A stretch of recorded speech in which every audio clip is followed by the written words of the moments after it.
Welcome back to my channel study with DCP. আজকে আমরা পঞ্চম অধ্যায়ের শেষ অংশটুকু পড়ব। ভারতের কিছু বিপন্ন প্রজাতির প্রাণী এবং তাদের সংরক্ষণ প্রকল্প, কীভাবে তাদের সংরক্ষণ করা হয়, এবং মেন যেটা সিলেবাসে আমাদের আছে বাঘ, সিংহ, গন্ডার, কুমির এবং রেড পান্ডা। এটা ছকে আছে, ছকের সাহায্যে তোমাদের বলছি। বিপন্ন মানে প্রথমেই আসে বাঘের নাম, প্যান্থেরা ট্রাইগিস, বিজ্ঞানসম্মত নাম। প্রকল্পর নাম কি? Tiger project. ব্যাঘ্র প্রকল্পের মাধ্যমে এদেরকে সংরক্ষণ করা হয়। গৃহীত প্রকল্পের স্থান, কোথায় কোথায় এই প্রকল্প করা হয়েছে? পশ্চিমবঙ্গের সুন্দরবন সহ ভারতের 19টি রাজ্যে ছড়ানো 25টি ব্যাঘ্র প্রকল্প, ব্যাঘ্র সংরক্ষণ বনভূমি রয়েছে। দেশের প্রধান কয়েকটি ব্যাঘ্র প্রকল্প হলো পশ্চিমবঙ্গের সুন্দরবন, বক্সা, মধ্যপ্রদেশের কানহা ন্যাশনাল পার্ক এবং বান্ধবগড় প্রভৃতি। এই প্রকল্পের উদ্দেশ্য কি? এই প্রকল্পটা শুরু হয়েছে 1973 খ্রিস্টাব্দে। বাঘের সংখ্যা নির্ণয় এবং তাদের সংখ্যা বৃদ্ধিজনিত তথ্য প্রদান করা হয়। নির্দিষ্ট কয়েক বছর অন্তর অন্তর ব্যাঘ্র শুমারি, মানুষের যেরকম গণনা করা হয় আদমশুমারি, তেমনি ব্যাঘ্র শুমারি। বর্তমানে রেডিও কালার পদ্ধতিতে বাঘেদের সংখ্যা কাউন্ট করা হয় এবং তাদের গতিবিধি লক্ষ্য করা হয়। আগে যেটা পায়ের ছাপ দেখে করা হতো। নেক্সট হলো গির সিংহ প্রকল্প। এটা এশিয়াটিক সিংহ সংরক্ষণের জন্য করা হয়। প্রকল্পটির নাম কি? গির সিংহ প্রকল্প বা গির লায়ন প্রজেক্ট। প্যান্থেরা লিওপারসিকা, বিজ্ঞানসম্মত নাম। গুজরাটের গির অরণ্য হলো বিখ্যাত এশিয়াটিক বা ভারতীয় সিংহ সংরক্ষণের জন্য।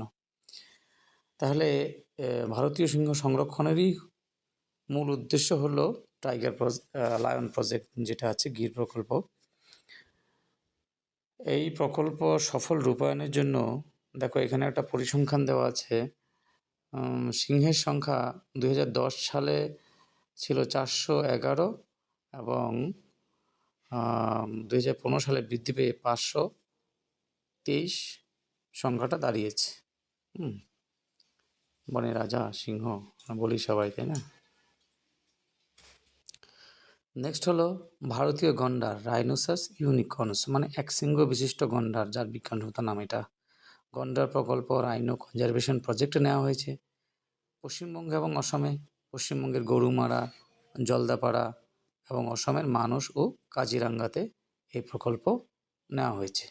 প্রকল্প শুরু হয়েছে 1987 খ্রিস্টাব্দে এবং এই প্রকল্পের মূল উদ্দেশ্যই হলো গন্ডারের সংখ্যা বৃদ্ধি করা এবং সফল হয়েছে সেটা। 1990 খ্রিস্টাব্দে 1895টি গন্ডার থেকে বর্তমানে গন্ডারের সংখ্যা বৃদ্ধি হয়েছে, মানে 2015 সালের সংখ্যা তথ্য অনুযায়ী সেটা সংখ্যাটা হলো 3555টি।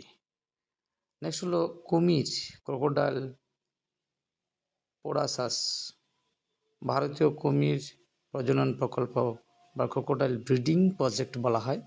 উড়িষ্যার ভিতরকণিকাতে আছে, সাতকোশিয়াতে আছে এবং সুন্দরবনের ভগবতপুর কুমির প্রকল্পের জন্য বিখ্যাত। 1975 খ্রিস্টাব্দে এই প্রকল্প গৃহীত হয় এবং এর মূল উদ্দেশ্য হল লবণাক্ত জলের কুমির, মিষ্টি জলের কুমির ও মেছো কুমির বা ঘড়িয়াল, যেটা মাছ খায়, এর সংখ্যা বৃদ্ধি করা।